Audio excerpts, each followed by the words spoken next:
Emma, have you ever known exactly what you wanted to say in English until someone actually spoke to you? Oh, absolutely. In my head, I'm fluent, confident, charming. My pronunciation is perfect. And then someone says, "Hi, how are you?" And suddenly my brain says, "Good luck, you're on your own." Exactly. You know the vocabulary, you understand the question, you've probably answered it 100 times before. But your mind goes completely blank. And there's actually a very useful expression right there. My mind went blank. It means that suddenly you can't remember what to say or what to do, especially when you're nervous or under pressure. For example, I practiced my presentation all week, but when I stood in front of everyone, my mind went blank. Or someone asked me a question in English, and my mind just went blank. If that has ever happened to you, today's episode is for you. Because today we're not just going to talk about speaking English.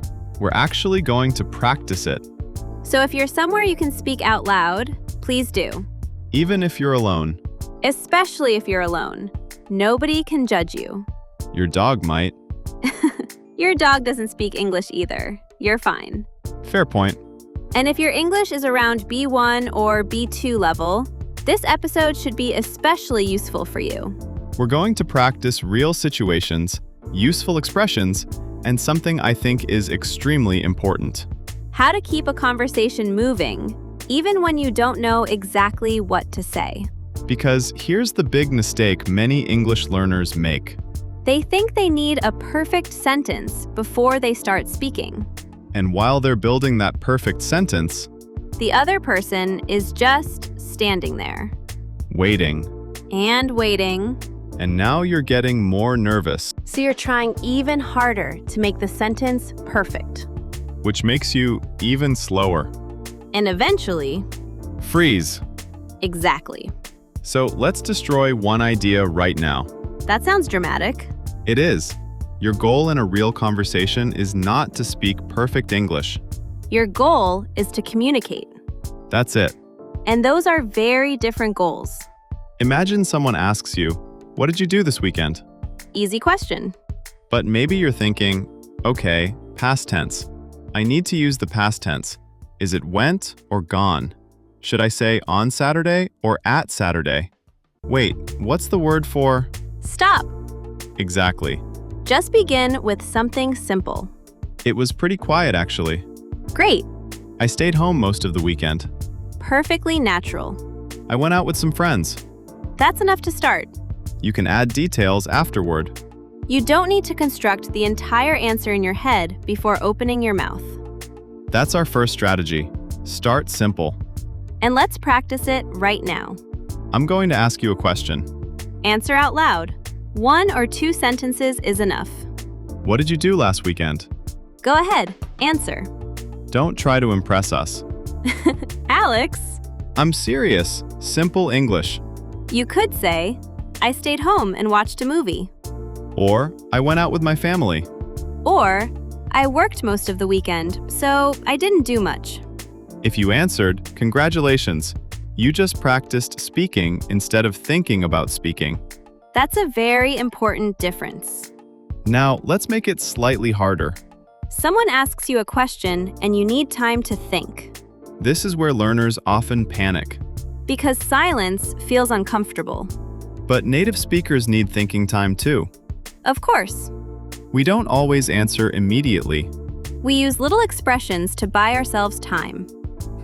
Let me think. That's a good question. I've never really thought about that. Well, I'd probably say, Let's see. these expressions are incredibly useful because you're still participating in the conversation while your brain prepares the actual answer. You're buying time. And buy time is another useful expression. It means to create a little extra time before you need to do something. Let's try it. Alex, ask me something unexpected.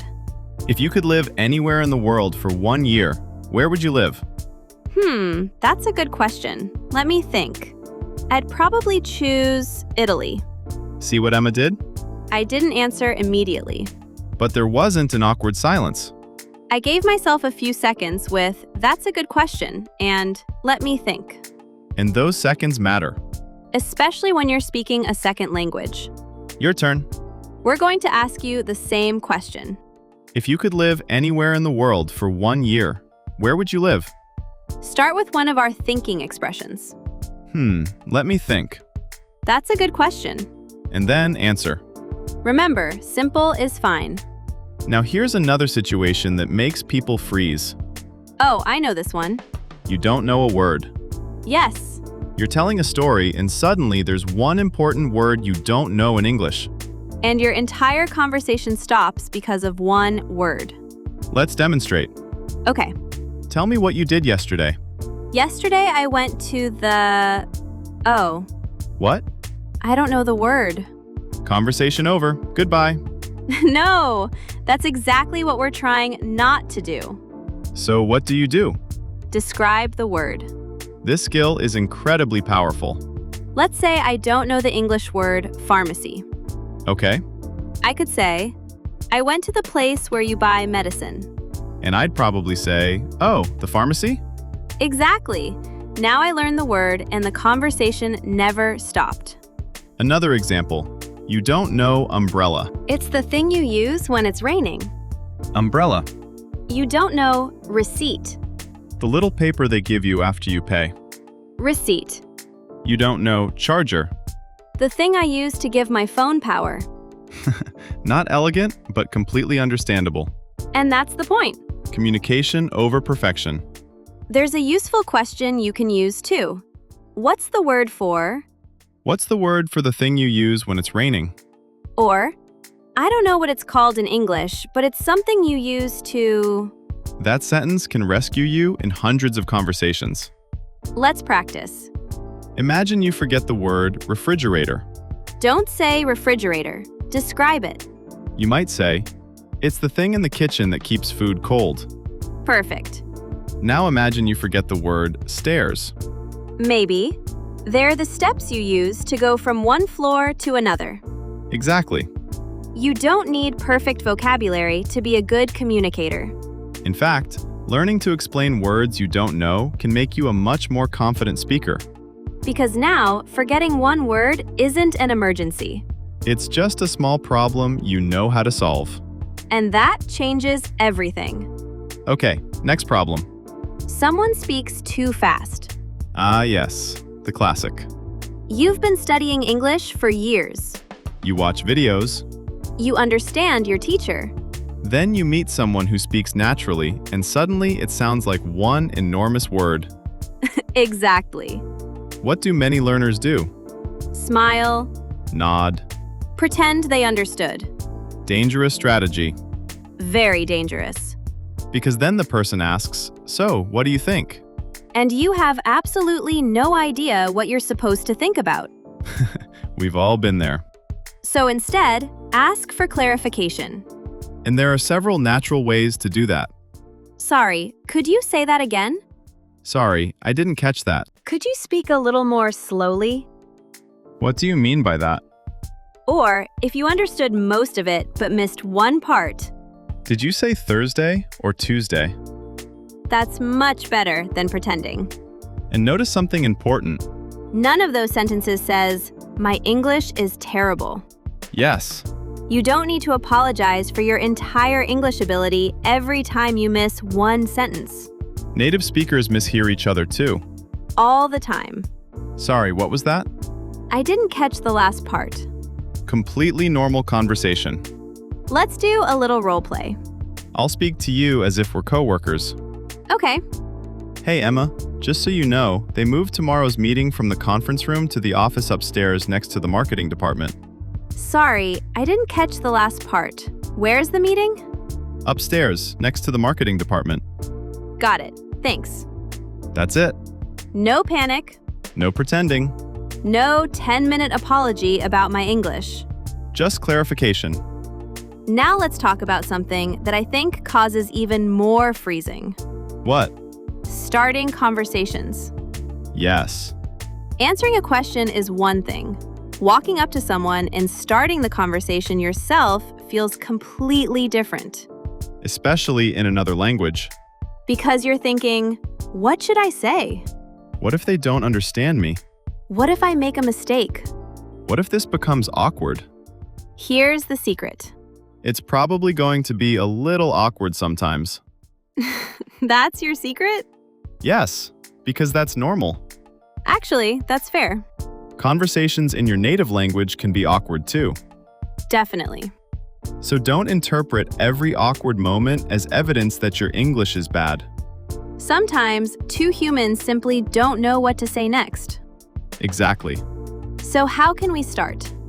Use the situation around you. That's probably the easiest method. If you're at an event, have you been to one of these before? At work. How's your day going? In a class, how are you finding the course so far?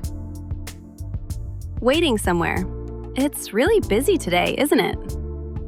At a party, how do you know Sarah? Simple questions. Nothing revolutionary. You don't need an amazing opening line.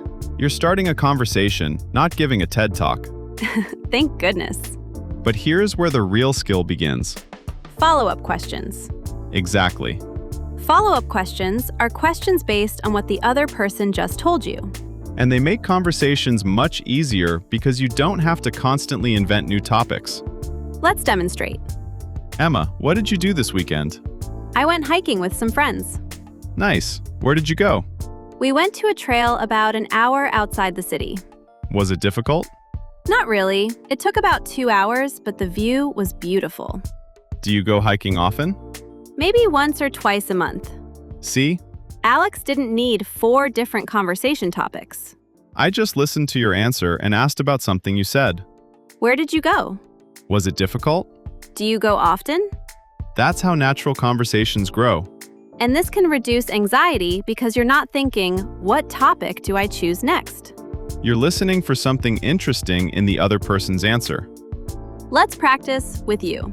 Imagine I tell you, I'm really tired today because I stayed up late watching a new series. What follow-up question could you ask? Say it out loud. Maybe, what series are you watching? Great. Or, is it good? Or, how late did you stay up? All natural. There's no single correct answer. That's another thing learners need to remember. Conversation isn't an exam. There isn't an answer key hidden under the table. Imagine if there were. Sorry, Alex. Incorrect follow-up question. -5 points. Terrifying. Real conversations are flexible. And speaking of flexibility, let's talk about mistakes. The big one. How do you feel when you realize you've made a grammar mistake while speaking? Honestly, my first instinct is to go back and fix everything. Even if the other person understood? Sometimes, yes. That's another habit that can destroy fluency. Because you start editing yourself while you're speaking. Imagine saying, yesterday I went, well, actually, I had gone, wait. And now the original story has disappeared. Exactly. Sometimes correcting yourself is useful. Of course. Especially if the mistake changes the meaning. But if you said, yesterday I go to the supermarket, the listener probably understood you perfectly. You can notice the mistake mentally and keep going. Fluency requires tolerance for imperfection. I like that sentence. Because if your standard is, I must speak without making mistakes, You'll always feel nervous. even advanced speakers make mistakes. And native speakers restart sentences, forget words, change their minds, and say things imperfectly too. Spoken language is messy. Beautifully messy. So here's a challenge for everyone listening. For the rest of this episode, if we ask you a question, answer before you feel completely ready. Ooh, I like that. Don't spend 30 seconds creating the perfect answer. Give yourself maybe 3 seconds. And start. Ready? Question 1. What's something you've been enjoying recently? 3, 2. 1. Speak. Your answer could be about a TV show, a hobby, a book, food, exercise, anything. Question 2. What's one thing you'd like to improve about your English? 3, 2. 1. Go. Maybe you want to improve your pronunciation. Or understand movies without subtitles. Or speak without freezing. Very appropriate. I thought so. Question 3. If you had an extra free day every week, how would you spend it? Don't prepare a speech. Just start talking. And if you don't know a word, Describe it. if you need time, Say, let me think. if you make a small mistake, Keep going. that's real conversation practice. And there's something else we should talk about. Translating in your head. Ah, yes. A lot of intermediate learners understand quite a lot of English, but when they speak, they first create the sentence in their native language. Then translate it. Then check the grammar. Then worry about pronunciation. Then finally speak. Meanwhile, 3 seasons have passed. Exactly. So how do we stop translating? I don't think you simply decide to stop. I agree. It happens gradually as common English phrases become automatic. That's why learning chunks can be more useful than learning isolated words. Let's explain chunks. A chunk is a group of words that commonly appear together and that you can learn as one unit. Like, it depends on, To be honest, I'm not really sure, but the thing is, as far as I know, it sounds like I haven't thought about it before. when those phrases become automatic, you don't construct them word by word. They just come out. And that gives your brain more time to think about the important part of the sentence. The actual idea. Let's have a quick conversation using some of those chunks. Go ahead. Emma, do you think working from home is better than working in an office? It depends on the person. To be honest, I like having both options. Why? The thing is, working from home is convenient, but sometimes I miss talking to people. So you'd prefer a hybrid schedule? Yeah, I think so. Notice how natural those little phrases sounded. It depends on. To be honest, The thing is, none of them is difficult. but they give you somewhere to begin. And beginning is often the hardest part when you're nervous. Exactly. Now I want to try something different. I'm listening. Let's create a realistic conversation where things don't go perfectly. Good, because that's what actually happens. Imagine you're traveling and you're at a cafe. Okay. I'll work there. You? Yes, I have extensive imaginary cafe experience. Fine. Hi there, what can I get for you? Hi, could I get a coffee with... Oh, I don't know the word. The white thing you put in coffee. Milk? Yes, milk. Could I get a coffee with milk, please? Sure. Would you like that for here or to go? Sorry, I didn't catch that. For here or to go? Oh, to go, please. Anything else? Let me think. Yes, could I also have one of those... I don't know what they're called. The small chocolate cakes over there? The muffins? Yes, a chocolate muffin, please. Perfect. That's $8.50. Thank you. That conversation had several problems. I forgot 2 words. You didn't understand one question, And I needed time to think. but was the conversation successful? Completely. You got your coffee. And apparently a muffin. Most importantly, the muffin. Obviously. That's what successful communication looks like. Not perfect grammar. Not knowing every word. Getting your message across. There's another great expression, get your message across. It means successfully communicate what you want another person to understand. You might say, my grammar wasn't perfect, but I got my message across. And that should be a victory. Absolutely. I think confidence also grows when you collect evidence that you can handle these situations. Explain that. Imagine your first conversation in English is terrifying, Okay. but you survive it. Good start. Then you have another one, Still nervous. but maybe slightly less. Then another. Eventually, your brain starts learning, oh, I can do this. Even if it's imperfect. Exactly. Confidence often comes after action, not before it. That's important. People sometimes wait and think, I'll start speaking when I feel confident. But speaking is one of the things that creates confidence. So you might be waiting for something that can only happen after you start. That's frustrating, A little. but also encouraging. Because you don't need to magically become fearless first. You can be nervous and still speak. That's probably the real goal. Not, I never feel nervous. But feeling nervous doesn't stop me. I like that. Me too. Okay, let's give everyone a final conversation challenge. This one is going to be a little more difficult. B1 to B2 mode activated. Exactly. We'll give you a situation and you respond naturally. Situation 1. A coworker says, I had such a stressful weekend. Respond and ask a follow-up question. Go. You could say, oh no, what happened? Simple and natural. Situation 2. Someone says something you don't understand. Ask them to repeat it. Go. Sorry, could you say that again? Or, sorry, I didn't catch that. Situation 3. Someone asks, what do you think makes a good friend? You need a few seconds to think. Don't stay silent. Use a thinking expression and then answer. Go. You might say, that's a good question.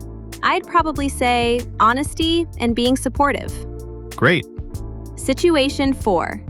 You're talking about something in your kitchen, but you forget the English word for it. Don't stop. Describe it. Go. This one is open-ended. Choose any object. Maybe, it's the machine I use to heat food quickly. Microwave. Exactly. And one final question. This time, answer for yourself. What usually makes you nervous when you speak English? Is it making mistakes? Not understanding the other person? Forgetting vocabulary? Your pronunciation? Or simply not having enough opportunities to practice? Say your answer out loud. And if you want extra practice, write it in the comments too. You can start with, I usually freeze when...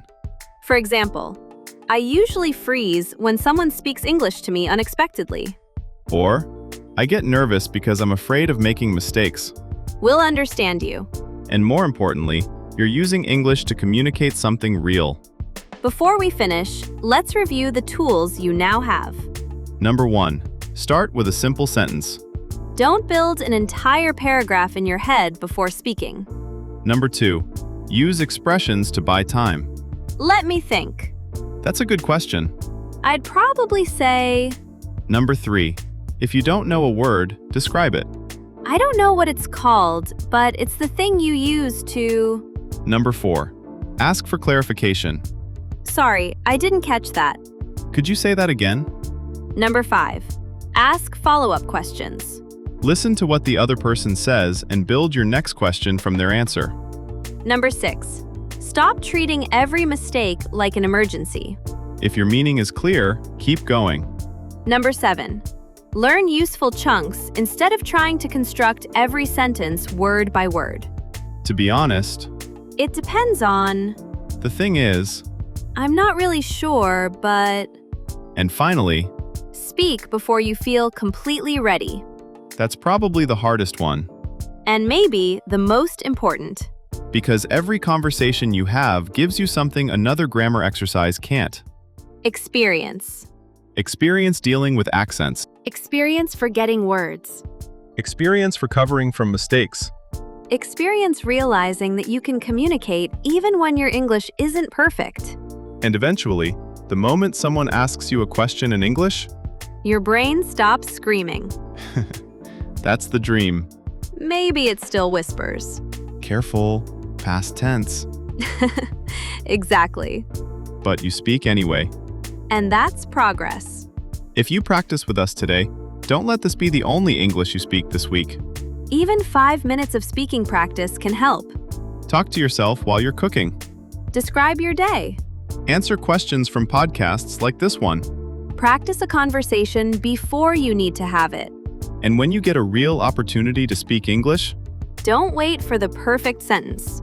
start with the sentence you have.